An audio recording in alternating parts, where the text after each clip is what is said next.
ਸਤਿ ਸ਼੍ਰੀ ਅਕਾਲ ਵਿਦਿਆਰਥੀਓ। ਅੱਜ statistics and introduction सांख्यिकी ਦਾ ਭਾਗ ਦੂਸਰਾ ਲੈ ਕੇ ਅੱਜ ਤੁਹਾਡੇ ਸਾਹਮਣੇ ਆਏ ਹਾਂ। ਅਸੀਂ ਪਿਛਲੇ ਭਾਗ 1 ਦੇ ਵਿੱਚ ਤੁਸੀਂ सांख्यिकी ਕੀ ਹੈ, ਉਹਦੀ ਪਰਿਭਾਸ਼ਾ ਕੀ ਹੈ, ਉਹਦਾ ਪ੍ਰਯੋਗ ਕੀ ਹੈ, ਉਸ ਬਾਰੇ ਕਾਫੀ ਚੀਜ਼ਾਂ ਤੁਸੀਂ ਸਿੱਖੀਆਂ ਹਨ।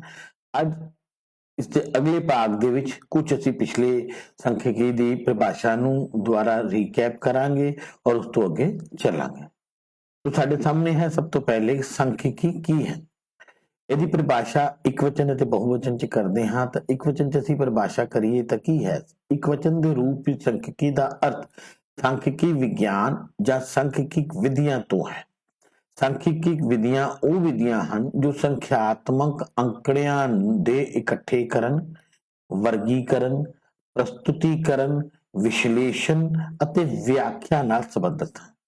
यानी अंकड़ियां नूं पहले इकट्ठा किया जाना, फिर उन्हां दा वर्गीकरण किया जाना, फिर उन्हां दी प्रेजेंटेशन यानी प्रस्तुतिकरण किया जाना, फिर उस तो बाद उन्हां दा एनालिसिस यानी विश्लेषण किया जाना और लास्ट दे विच उसकी व्याख्या की जानी, इंटरप्रिटेशन की। सारकास्टन ਅਤੇ ਕਾउडिन ਦੇ ਅਨੁਸਾਰ सांख्यिकी ਨੂੰ ਸੰਖਿਆਤਮਕ ਅੰਕੜਿਆਂ ਦਾ ਸੰਗ੍ਰਹਿਕਰਨ, प्रस्तुतिकरण, विश्लेषण ਅਤੇ व्याख्या नाल संबंधित विज्ञान किया जा सकता है। Statistics may be defined as the collection, presentation, analysis and interpretation of the numerical data. Seligman के अनुसार सांख्यिकी वो विज्ञान है जो जांच अधीन इस विषय ते प्रकाश पाने के उद्देश्य नाल ग्रहण किए गए अंकड़ियां दे संग्रहण, वर्गीकरण, प्रस्तुतिकरण, तुलना ਅਤੇ ਵਿਆਖਿਆ ਕਰਨ ਦੀ ਵਿਧੀਆਂ ਦੀ ਵਿਵੇਚਨਾ ਕਰਦਾ ਹੈ। ਦੇਖੋ ਇੱਥੇ ਸੈਲਿਗਮੈਨ ਨੇ ਵੀ ਉਹੀ ਗੱਲ ਕਹੀ ਹੈ ਕਿ ਕਲੈਕਸ਼ਨ ਜਿਹੜੀ ਡਾਟਾ ਦੀ ਅਸੀਂ ਹੋਈ, science deal with the method of collection of the data, classifying of the data, presenting and comparing and interpreting numerical data ਔਰ ਉਹਦੇ ਉੱਤੇ ਉਹ ਰੋਸ਼ਨੀ ਪਾਉਂਦਾ। ਅੱਗੇ ਗੱਲ ਕਰੀਏ ਅਸੀਂ ਪ੍ਰਾਇਮਰੀ ਅਤੇ ਸੈਕੰਡਰੀ ਡਾਟਾ।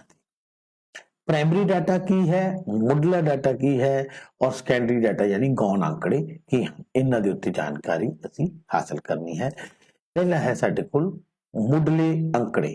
मुढले अंकड़े वो हन जो खोजकर्ता अपने उद्देश्य के अनुसार पहली बार शुरू तो अंत तक इकट्ठे करता है। अंकड़ियां नूं उन्हां दी उत्पत्ति की जगह तो इकट्ठे किया जाता है। वैसल के अनुसार खोज की प्रक्रिया अधीन मौलिक रूप नाल जो अंकड़े इकट्ठे किए जाते हैं उन्होंने मुढले अंकड़े कहा जाता है। The data originally collected in the process of investigation are known as primary data. For example, ਅਸੀਂ ਇਹ ਜਾਣਨਾ ਚਾਹੁੰਦੇ ਹਾਂ ਕਿ ਸਾਡੇ ਇਲਾਕੇ ਦੇ ਬਾਜ਼ਾਰ 'ਚ ਕਿਹੜੀ-ਕਿਹੜੀ ਦੁਕਾਨਾਂ ਹਨ। ਤੇ ਜੇ ਅਸੀਂ ਖੁਦ ਜਾ ਕੇ ਬਾਜ਼ਾਰ 'ਚ ਦੇਖਦੇ ਹਾਂ ਕਿਹੜੀਆਂ ਕਿੰਨੀਆਂ ਦੁਕਾਨਾਂ ਹਨ, ਰਾਸ਼ਨ ਵਾਲੀ ਦੁਕਾਨਾਂ ਕਿੰਨੀਆਂ ਹਨ, ਕੈਮਿਸਟ ਦੀ ਦੁਕਾਨਾਂ ਕਿੰਨੀਆਂ ਨੇ, ਹਾਰਡਵੇਅਰ ਦੀ ਦੁਕਾਨਾਂ ਕਿੰਨੀਆਂ ਨੇ, ਹੋਰ ਕਿਹੜੇ-ਕਿਹੜੇ ਧੰਦੇ ਦੀ ਦੁਕਾਨਾਂ ਹਨ, ਜੇ ਉਹ ਡਾਟਾ ਅਸੀਂ ਖੁਦ ਇਕੱਠਾ ਕਰਦੇ ਹਾਂ ਤਾਂ ਉਹ ਮੁੱਢਲੇ ਅੰਕੜਿਆਂ 'ਚ ਗਿਣਿਆ ਜਾਏਗਾ, ਪ੍ਰਾਇਮਰੀ ਡਾਟਾ 'ਚ ਗਿਣਿਆ ਜਾਏਗਾ। ਮੁੱਢਲੇ ਅੰਕੜੇ ਮੌਲਿਕ ਹੁੰਦੇ ਹਨ। खोजकर्ता इन्हां अंकड़ियां नूं इकट्ठा करने वाला पहला व्यक्ति हुंदा है। उदाहरण लई तुसीं अपने 11वीं जमात दे उन्हां विद्यार्थियों के आर्थिक समाजिक पद्धर दा अध्ययन करना चाहुंदे हो जो मैट्रिक विच पिछले दर्जे विच पास होए हन। तुसीं जे जेब खर्च उन्हां दे परिवार दी आमदन, सिक्ख्या, जीवन पंदर संबंधी अंकड़े इकट्ठे करते हो तो इन्हां अंकड़ियां नूं मुढले अंकड़े कहा जाएगा क्योंकि ये अंकड़े सब तो पहले तुहाडे द्वारा इकट्ठे किए गए हैं, इस करके ये प्राइमरी डाटा कहा जाएगा। अगे गल करते हैं सैकेंडरी डाटा की यानी गौण अंकड़े। सैकेंडरी एम ब्लेयर अनुसार गौण अंकड़े वो हन जो पहला ही होंद विच हन, यानी पहले ही किसी द्वारा कलैक्ट किए जा चुके हैं। तो वर्तमान सवाल के उत्तर लिए नहीं सगों किसी दूसरे उद्देश्य लिए इकट्ठे किए हैं। यानी किसी बंदे द्वारा कोई रिसर्च की गई है, कोई अंकड़े इकट्ठे किए गए हैं, डाटा कलैक्ट किया गया है, उन्हें अपनी किसी रिसर्च वास्ते कलैक्ट किया सी तो वो अंकड़े जो उन्होंने यूज करते हैं तो उन्होंने गौण अंकड़े या सैकेंडरी डाटा कहते हैं। Secondary data are those which are already in existence and which have been collected for some other purposes then the answering of the question of hint MM player vessel ਦੇ ਅਨੁਸਾਰ ਜੋ ਅੰਕੜੇ ਦੂਸਰੇ ਵਿਅਕਤੀ ਰਾਹੀਂ ਇਕੱਠੇ ਕੀਤੇ ਜਾਂਦੇ ਹਨ ਉਹਨਾਂ ਨੂੰ ਗੌਣ ਅੰਕੜੇ ਕਿਹਾ ਜਾਂਦਾ ਹੈ। उदाहरण वजों भारतीय रेलवे ਨਾਲ ਸੰਬੰਧਿਤ ਅੰਕੜੇ ਜੋ ਰੇਲਵੇ ਬੋਰਡ ਪ੍ਰਕਾਸ਼ਿਤ ਦੁਆਰਾ ਕੀਤੇ ਜਾਂਦੇ ਹਨ ਕਿਸੇ ਖੋਜਕਰਤਾ ਲਈ ਗੌਣ ਅੰਕੜੇ ਹਨ ਤੇ ਖੋਜਕਰਤਾ ਫਿਰ ਉਹਨਾਂ ਦਾ ਪ੍ਰਯੋਗ ਕਰਦਾ ਹੈ। ਇਹ ਅੰਕੜੇ ਪ੍ਰਕਾਸ਼ਿਤ ਜਾਂ ਅਪ੍ਰਕਾਸ਼ਿਤ ਰੂਪ ਦੇ ਵਿੱਚ ਉਪਲਬਧ ਹੁੰਦੇ ਹਨ। ਅੱਗੇ ਗੱਲ ਕਰੀਏ ਸੀਕ੍ਰੇਟ ਦੀ ਡੈਫੀਨੇਸ਼ਨ ਹੈ ਮੁੱਢਲੇ ਅਤੇ ਗੌਣ ਅੰਕੜਿਆਂ ਦਾ ਅੰਤਰ ਕੇਵਲ ਅਵਸਥਾ ਦੇ ਹੀ ਹੈ। ਜੋ ਅੰਕੜੇ ਇੱਕ ਪੱਖ ਲਈ ਮੁੱਢਲੇ ਹਨ ਦੂਸਰੇ ਪੱਖ ਲਈ ਹੱਥ ਵਿੱਚ गौण अर्थात जे कोई एक आदमी जिन्हें वो डाटा इकट्ठा किया है खुद मुढ़ले तौर पर प्राइमरी तौर पर तो वो लिए प्राइमरी डाटा है और उस द्वारा इकट्ठा किए डाटे जो कोई दूसरा आदमी यूज करता है तो उसनों असीं की सैकेंडरी डाटा कह देने हुण असीं गल करते हाँ principal difference between primary and secondary primary data और सैकेंडरी डाटा दे विच मुढ़ले तौर पर की अंतर है मुख्य तौर पर की फर्क है।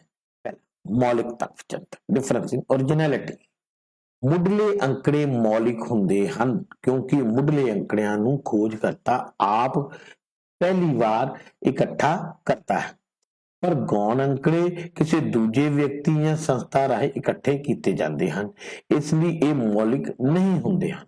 उद्देश की अनुकूलता विच अंतर देखो एक ऑब्जेक्टिव डिफरेंस सुटेबिलिटी ऑब्जेक्टिव कोई बंदा कोई अंकड़े इकट्ठा करता है ਉਹਦਾ कोई ऑब्जेक्टिव कुछ हो सकता है ਉਹਦੇ द्वारा इकट्ठे किए अंकड़ियां ਨੂੰ यूज करने वाले बंदे ਦਾ ऑब्जेक्टिव कुछ ਹੋਰ हो सकता है। ਮੁੱਢਲੇ ਅੰਕੜੇ ਇੱਕ ਨਿਸ਼ਚਿਤ ਉਦੇਸ਼ ਦੇ ਅਨੁਕੂਲ ਹੁੰਦੇ ਹਨ ਇਸ ਲਈ ਇਹਨਾਂ ਵਿੱਚ ਸੋਧ ਦੀ ਲੋੜ ਨਹੀਂ ਹੁੰਦੀ। ਇਸ ਦੇ ਉਲਟ ਗੌਣ ਅੰਕੜੇ ਪਹਿਲਾਂ ਹੀ ਕਿਸੇ ਹੋਰ ਉਦੇਸ਼ ਲਈ ਇਕੱਠੇ ਕੀਤੇ ਜਾਂਦੇ ਹਨ ਉਹਨਾਂ ਦੇ ਗੌਣ ਰੂਪ ਵਿੱਚ ਕਿਸੇ ਦੂਸਰੇ ਉਦੇਸ਼ ਦੀ ਪੂਰਤੀ ਲਈ ਵਰਤੋਂ ਸਾਵਧਾਨੀ ਪੂਰਵਕ ਕੀਤੀ ਜਾਂਦੀ ਹੈ ਕਿਉਂਕਿ ਉਹਨਾਂ ਦੇ ਉਦੇਸ਼ ਦੇ ਵਿੱਚ ਡਿਫਰੈਂਸ ਆ ਗਿਆ। ਜਿਹੜੇ ਪਹਿਲੇ ਬੰਦੇ ਨੇ ਪ੍ਰਾਇਮਰੀ ਡਾਟਾ ਇਕੱਠਾ ਕੀਤਾ ਸੀ ਉਹਦਾ ਉਦੇਸ਼ ਕੁਝ ਹੋਰ ਹੋ ਸਕਦਾ ਹੈ ਜਾਂ ਦੂਸਰਾ ਆਦਮੀ ਜਿਹੜਾ ਉਹ ਅੰਕੜੇ ਜਿਹੜੇ ਇਕੱਠੇ ਹਨ ਉਹਨਾਂ ਨੂੰ ਵਰਤ ਰਿਹਾ ਹੈ ਤੇ ਉਹਦਾ ਉਦੇਸ਼ ਕੁਝ ਹੋਰ ਹੋ ਸਕਦਾ ਹੈ ਇਸ ਕਰਕੇ ਉਹਨਾਂ ਦਾ ਪ੍ਰਯੋਗ ਕਰਨ ਵਿੱਚ ਬਹੁਤ ਸਾਵਧਾਨੀ ਵਰਤੀ ਜਾਣੀ ਚਾਹੀਦੀ ਹੈ। ਅੱਗੇ ਗੱਲ ਕਰੀਏ ਸੰਗ੍ਰਹਿ ਲਾਗਤ ਵਿੱਚ ਅੰਤਰ ਮੁੱਢਲੇ ਅੰਕੜਿਆਂ ਨੂੰ ਇਕੱਠਾ ਕਰਨਾ ਵਿੱਚ ਕਾਫੀ ਮਿਹਨਤ ਔਰ ਧਨ ਦੀ ਲੋੜ ਪੈਂਦੀ ਹੈ ਸਮੇਂ ਅਤੇ ਮਿਹਨਤ ਦੀ ਲੋੜ ਹੈ। ਇਸ ਦਾ ਕਾਰਨ ਹੈ ਇਹਨਾਂ ਦੇ ਸਰੋਤ ਤੋਂ ਪਹਿਲੀ ਵਾਰ ਇਕੱਠਾ ਕੀਤਾ ਜਾਂਦਾ ਹੈ ਪਰ ਇਸ ਦੇ ਉਲਟ ਗੌਣ ਅੰਕੜਿਆਂ ਨੂੰ ਪ੍ਰਕਾਸ਼ਿਤ ਕਰਨ ਜਾਂ ਪ੍ਰਕਾਸ਼ਿਤ ਸਾਧਨਾਂ ਤੋਂ ਇਕੱਠਾ ਕਰਨਾ ਪੈਂਦਾ ਹੈ ਇਸ ਕਰਕੇ ਇਹਨਾਂ ਦੀ ਸੰਗ੍ਰਹਿ ਲਾਗਤ ਘੱਟ ਹੁੰਦੀ ਹੈ। ਹੁਣ ਅਸੀਂ ਗੱਲ ਕਰਦੇ ਹਾਂ sources of collection of data अर्थात अंकड़ियां नूं इकट्ठा करन दे मुढ़ले स्रोत अंकड़ियां नूं इकट्ठे करन दे अलग-अलग सोर्सेस हन। मुढ़ले स्रोतां तो जदों मुढ़ले अंकड़ियां नूं इकट्ठा करना हुंदा है तां असीं अजिहा किवें करदे हां इस दे लई कुछ संख्यकी विधियां हन कुछ संख्यकी तकनीकां हन जिसदा अध्ययन करना बहुत जरूरी है और उसका अध्ययन असीं अगे डिस्कस करांगे। पहला है पर्सनल इंटरव्यू पर्सनल इंटरव्यू व्यक्तिगत इंटरव्यू ਉਹਦੇ ਪ੍ਰਤੱਖ ਵਿਅਕਤੀਗਤ ਖੋਜ ਵੀ ਕਹਿ ਸਕਦੇ ਹਾਂ ਅਪ੍ਰਤੱਖ ਮੌਖਿਕ ਖੋਜ ਵੀ ਕਹਿ ਸਕਦੇ ਹਾਂ ਜਾਂ ਸਥਾਨਿਕ ਸਰੋਤਾਂ ਜਾਂ ਪੱਤਰਕਾਰੀ ਤੋਂ ਸੂਚਨਾ ਪ੍ਰਾਪਤੀ ਰਾਹੀਂ ਵੀ ਕਰ ਸਕਦੇ ਹਾਂ। ਇਸ ਦਾ ਜ਼ਿਕਰ ਕਰਦੇ ਅਸੀਂ ਅੱਗੇ ਚੱਲਦੇ ਹਾਂ। ਪਹਿਲਾ ਹੈ ਔਰ ਦੂਸਰਾ ਸਾਡੇ ਕੋਲ ਹੈ ਪ੍ਰਸ਼ਨਾਵਲੀ ਅਤੇ ਅਨੁਸੂਚੀਆਂ ਦੇ ਮਾਧਿਅਮ ਨਾਲ ਸੂਚਨਾ ਇਕੱਠੀ ਕਰਨਾ यानी क्वेश्चन के रूप दे विच क्वेश्चन असीं किस नूं दे के या शेड्यूल दे के उहदे नाल असीं सूचना इकट्ठी करते हैं। फॉर एग्जांपल डाक राही क्वेश्चन सर्विस डाक राही असीं किसी नूं प्रश्नावली भेज के सर्वेखण करते हैं या इन्यूमिनेटर मैथड है या टैलीफोनिक इंटरव्यू राही भी डाटा इकट्ठा करते हैं। इसका जिक्र असीं अगे करांगे कि किहड़े-किहड़े वक्त तरीकिਆਂ ਦੇ ਨਾਲ असीं जो डाटा है वो इकट्ठा कर सकते हैं प्राइमरी डाटा और उस तो बाद सैकेंडरी डाटा। प्रत्यक्ष व्यक्तिगत खोज डायरेक्ट पर्सनल इन्वेस्टिगेशन की है ये बहुत छोटा सा क्वेश्चन है बेटा 2 नंबर का क्वेश्चन भी पूछा जा सकता है कि डायरेक्ट पर्सनल इन्वेस्टिगेशन की है। प्रत्यक्ष व्यक्तिगत खोज विधि वो विधि है जिस विच खोजकर्ता आप खोज खेतर च जाके सूचना देने वालियां तो जानकारी इकट्ठी करता है ਉਹ ਸੂਚਨਾ ਦੇਣ ਵਾਲੇ ਨਾਲ ਪ੍ਰਤੱਖ ਤੇ ਸਿੱਧਾ ਸੰਪਰਕ ਸਥਾਪਿਤ ਕਰਦਾ ਹੈ ਅਤੇ ਅੰਕੜੇ ਇਕੱਠੇ ਕਰਦਾ ਹੈ। ਇਸ ਵਿਧੀ ਸਫਲਤਾ ਲਈ ਜ਼ਰੂਰੀ ਹੈ ਕਿ ਖੋਜਕਰਤਾ ਨੂੰ ਮਿਹਨਤੀ, ਕੁਸ਼ਲ, ਨਿਰਪੱਖ ਅਤੇ ਧੀਰਜਵਾਨ ਹੋਣਾ ਚਾਹੀਦਾ ਹੈ, ਕਿਉਂਕਿ ਇਸ ਵਿਧੀ ਵਿੱਚ ਬਹੁਤ ਜ਼ਿਆਦਾ ਮਿਹਨਤ ਲੱਗਦੀ ਹੈ, ਸਮਾਂ ਲੱਗਦਾ ਹੈ, ਧਨ ਦਾ ਵਰਤੋਂ ਹੁੰਦੀ ਹੈ। ਇਹ ਡਾਇਰੈਕਟ ਮੈਥਡ ਯਾਨੀ ਪ੍ਰਾਇਮਰੀ ਡਾਟਾ ਦੇ ਕਲੈਕਸ਼ਨ ਦਾ ਮੈਥਡ ਹੈ, ਪ੍ਰਤੱਖ ਵਿਅਕਤੀਗਤ ਖੋਜ। दूसरी गल करिए अप्रत्यक्ष मौखिक खोज।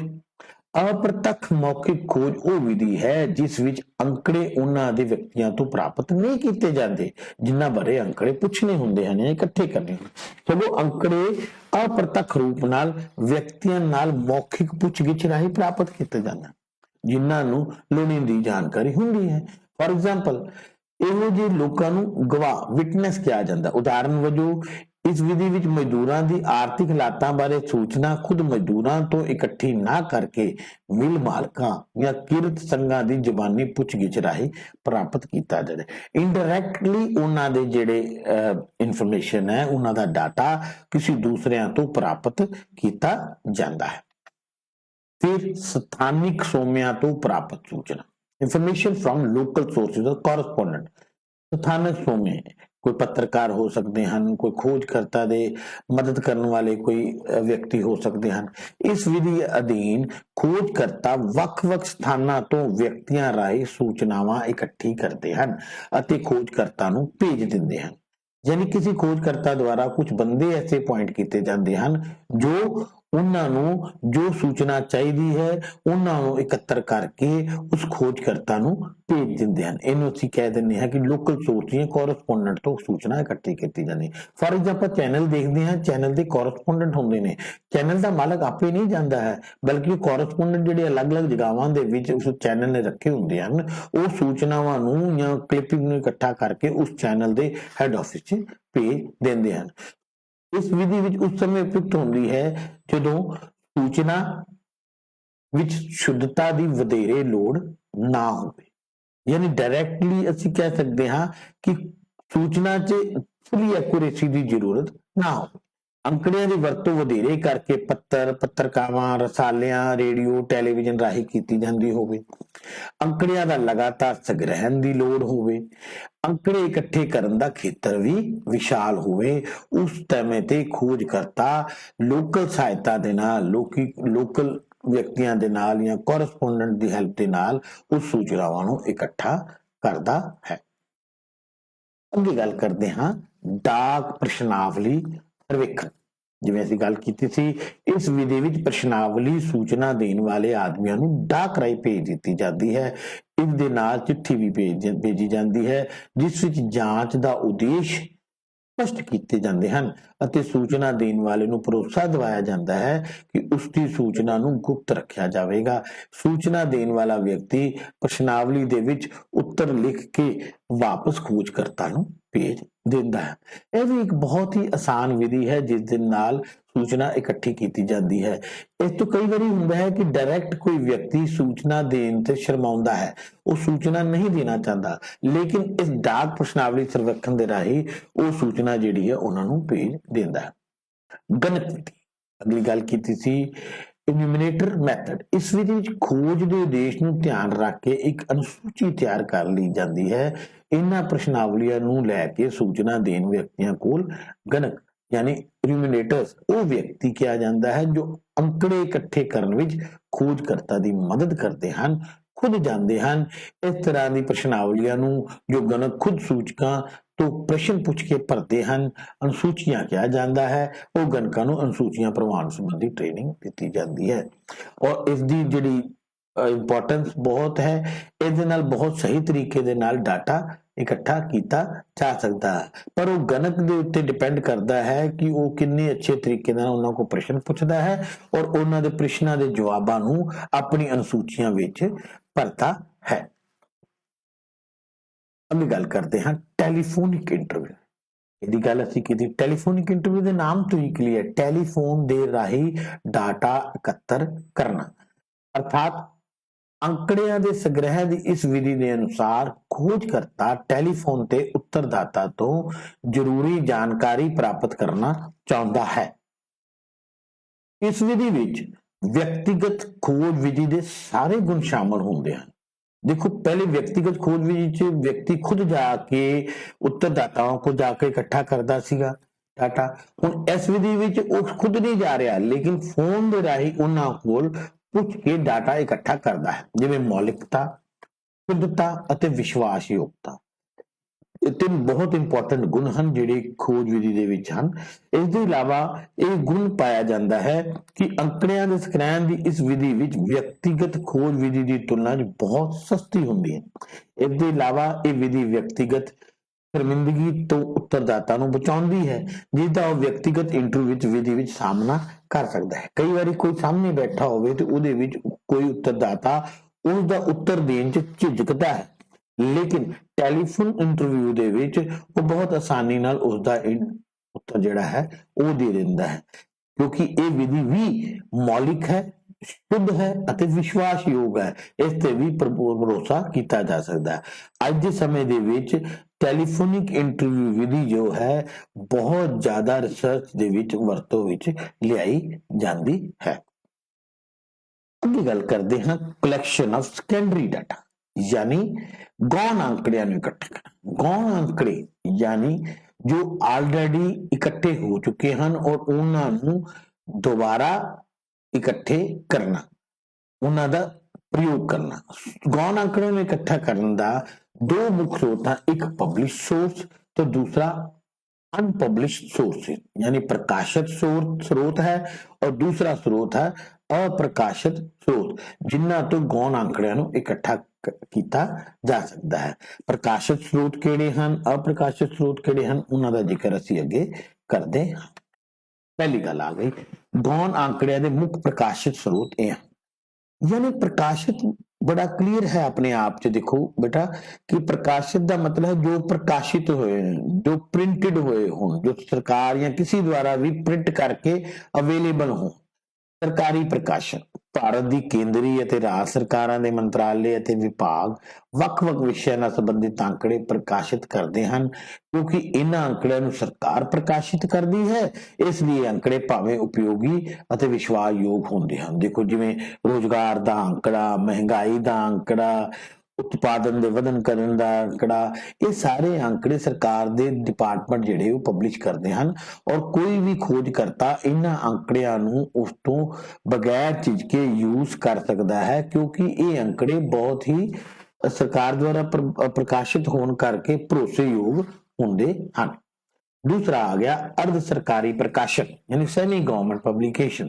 अर्ध सरकारी संस्थावां जिवें नगर पालिका, नगर निगम, जिला परिषद आदि भी कई मदां जिवें जीवन, जन्म, मौत, सेहत आदि नाल संबंधित अंकड़े प्रकाशित करदियां रहिंदियां हन। ये अंकड़े भी विश्वासयोग ਅਤੇ खोज ਲਈ उपयोगी ਹਨ क्योंकि इन्हां अंकड़िਆਂ ਦੇ आधार ਤੇ ਵੀ अर्ध सरकारी प्रकाशन जो संस्थावां ने या जिवें नगर पालिका, नगर निगम, जिला परिषद कई तरह ਦੀਆਂ ਪਾਲਿਸੀਆਂ ਬਣਾਉਂਦੀਆਂ ਹਨ, ਕਈ ਤਰ੍ਹਾਂ ਦੇ ਵਿਕਾਸ ਦੇ ਕੰਮ ਚਲਾਉਂਦੀਆਂ ਹਨ। तो ये अंकड़े भी ਜਿਹੜੇ ਹਨ ਬੜੇ ਭਰੋਸੇਯੋਗ ਹੁੰਦੇ ਹਨ, ਵਿਸ਼ਵਾਸਯੋਗ ਹੁੰਦੇ ਹਨ। ਇਹ ਤੇ ਵੀ ਕੋਈ ਖੋਜਕਰਤਾ ਅੱਖ ਬੰਦ ਕਰਕੇ ਵਿਸ਼ਵਾਸ ਕਰ ਸਕਦਾ ਹੈ। ਸਮਿਤੀਆਂ ਅਤੇ ਆਯੋਗਾਂ ਦੀਆਂ ਰਿਪੋਰਟਾਂ सरकार द्वारा बहुत सारे आयोग ਅਤੇ ਸਮਿਤੀਆਂ ਬਣਾਈਆਂ ਜਾਂਦੀਆਂ ਹਨ। ਅਲੱਗ-ਅਲੱਗ ਕਮੇਟੀਆਂ ਆਯੋਗਾਂ ਦੀ ਰਿਪੋਰਟਾਂ ਵਿੱਚ ਮਹੱਤਵਪੂਰਨ ਅੰਕੜੇ ਸ਼ਾਮਲ ਹੁੰਦੇ ਹਨ ਜੋ ਕਿ ਉਹ ਇਕੱਠੇ ਵੱਖ-ਵੱਖ ਸਰੋਤਾਂ ਤੋਂ ਕਰਦੇ ਹਨ। ਉਦਾਹਰਨ ਵਜੋਂ finance commission, monopoly commission, planning commission, NITI Aayog, इसके द्वारा बहुत सारे अंकड़े जो समय समय ते इकट्ठे किए जाते हैं उन्हां दा प्रकाशन भी किया जाता है और किसी खोजकर्ता द्वारा उन्हां द्वारा प्रकाशित अंकड़ियां दे उत्ते भी भरोसा किया जा सकता है क्योंकि ये सरकार द्वारा इकट्ठे किए जाते हैं और सरकार भी इन्हां इकट्ठे अंकड़ियां दा प्रयोग नीतियां बनाने लई करती है। तो उन्हां दा कौन उपयोग जो है कोई खोजकर्ता अपनी खोज दे विच कर सकता है।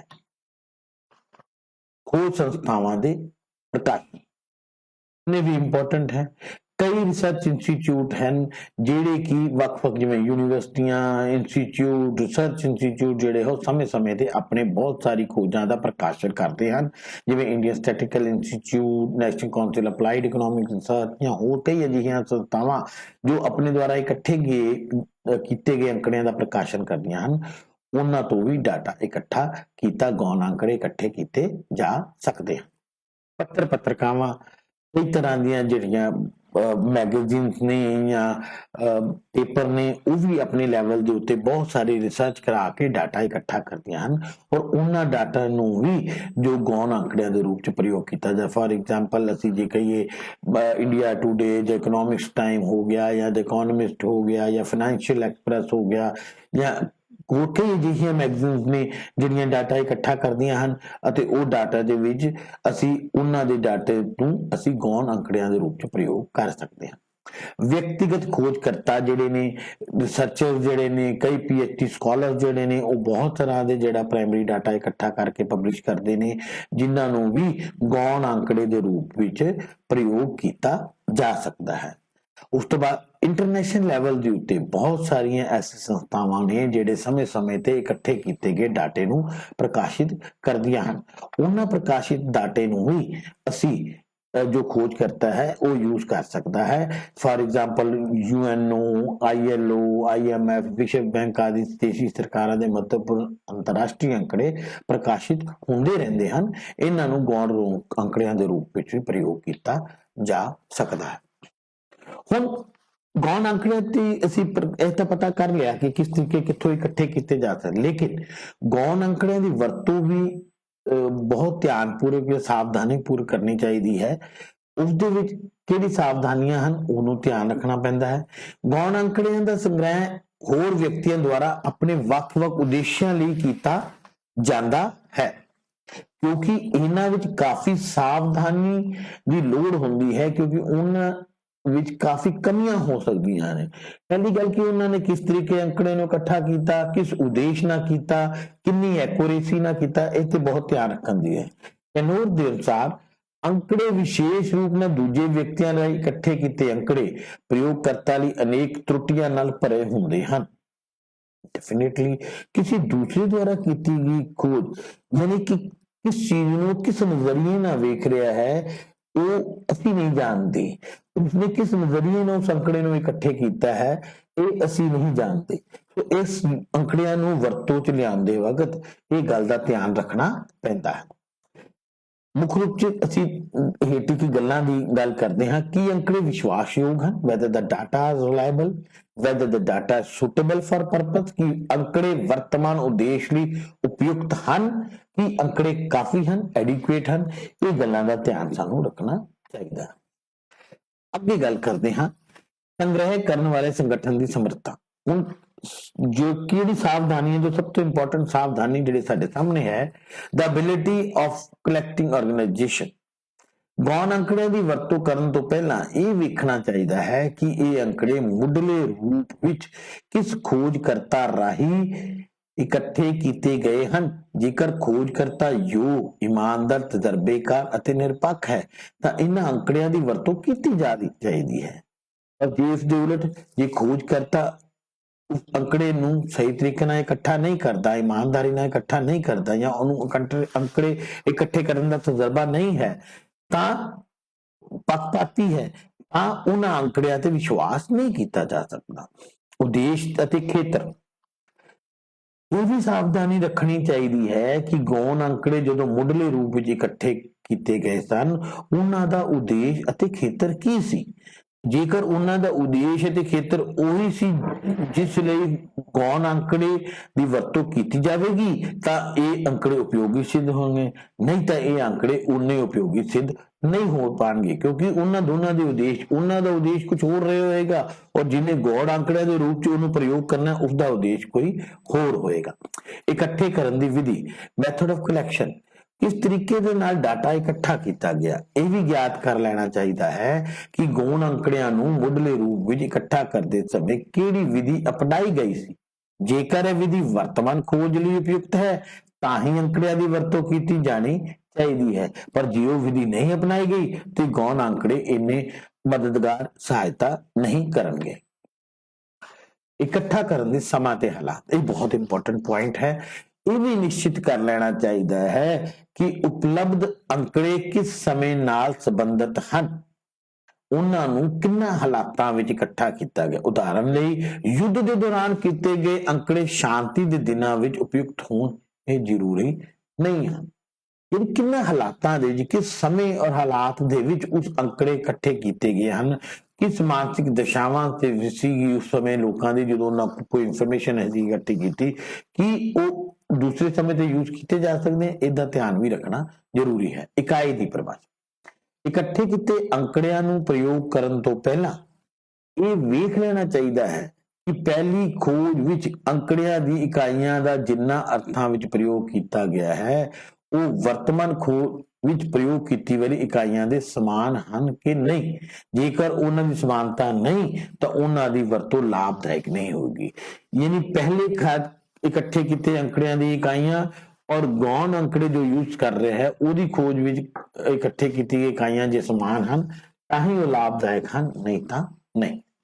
शुद्धता, अंकड़े किन्ने शुद्ध ਹਨ, ਉਹਨਾਂ ਦੀ शुद्धता भी ਸਾਡੀ ਖੋਜ ਤੇ ਬਹੁਤ ਅਸਰ ਪਾਉਂਦੀ ਹੈ।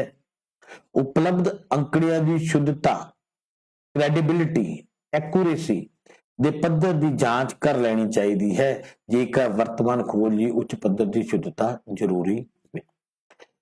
ਅਸੀਂ ਇੱਥੇ ਪ੍ਰੋਫੈਸਰ ਬਾਉਲੇ ਦੀ ਪਰਿਭਾਸ਼ਾ ਸਾਹਮਣੇ ਲਿਆ ਰਹੇ ਹਾਂ। ਪ੍ਰਕਾਸ਼ਿਤ ਅੰਕੜਿਆਂ ਨੂੰ ਬਿਨਾਂ ਉਹਨਾਂ ਦੇ ਅਰਥ ਅਤੇ ਸੀਮਾਵਾਂ ਜਾਣੇ ਜਿਉਂ ਦਾ ਤਿਉਂ ग्रहण कर लेना कदे भी सुरक्षित नहीं होना। ਅਸੀਂ ਅੰਕੜੇ ਨੂੰ ਐਵੇਂ ਚੁੱਕ ਲਈਏ ਜਿਸ ਤਰ੍ਹਾਂ ਉਹਨੇ ਪ੍ਰੈਜ਼ੈਂਟ ਕੀਤਾ ਵਿਦਆਊਟ ਇਹ ਜਾਣੇ ਕਿ ਉਹ ਕਿੰਨਾ ਹਾਲਾਤਾਂ 'ਚ ਇਕੱਠੇ ਕੀਤੇ ਗਏ ਨੇ, ਉਹਨਾਂ 'ਚ ਐਕੂਰੇਸੀ ਕਿੰਨੀ ਹੈ, ਉਹਨਾਂ ਨੂੰ ਕੀ ਉਹ ਯੂਨਿਟ ਪ੍ਰਭਾਸ਼ਿਤ ਕਰਦੇ ਹਨ ਜਾਂ ਨਹੀਂ, ਜਾਂ ਖੋਜਕਰਤਾ ਨੂੰ ਕੀ ਉਹ ਇਕੱਠਾ ਕਰਨ ਦਾ ਤਜਰਬਾ ਸੀ ਕਿ ਨਹੀਂ ਸੀ, ਤਾਂ ਉਹ ਬਿਲਕੁਲ ਸੁਰੱਖਿਅਤ ਤੁਹਾਡੀ ਖੋਜ ਲਈ, ਤੁਹਾਡੀ ਰਿਸਰਚ ਲਈ ਉਹ ਬਿਲਕੁਲ ਵੀ ਸੁਰੱਖਿਅਤ ਨਹੀਂ ਹੋਣਗੇ। It is never safe to take published statistics at the face value without knowing their meaning and limitations। अभी गल करते हैं स्टैटिस्टिकल इंक्वायरी, सांख्यिकी खोज दी विधियां।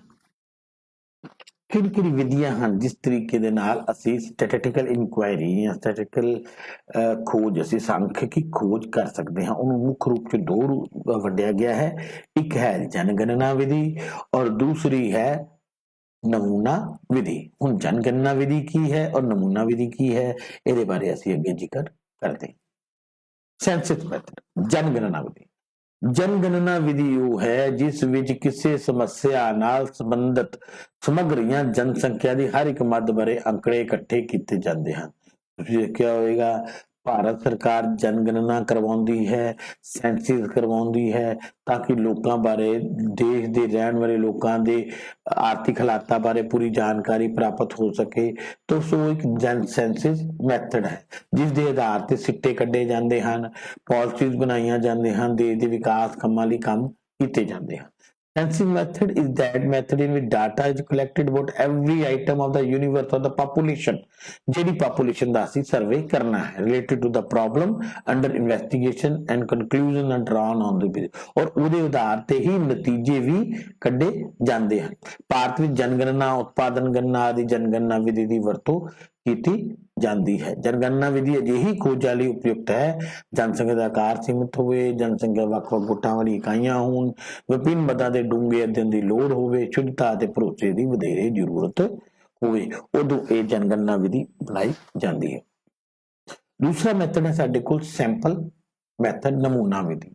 नमूना विधि वो विधि है जिस विच नमूना अर्थात समग्र प्रतिनिधित्व करने वाले एक छोटे समूह बारे अंकड़े इकट्ठे किए जाते हैं और उसके आधार ते सिट्टे कड्डे जाते हैं। Sample method is that method in which data is collected about sample और ग्रुप ऑफ आइटम।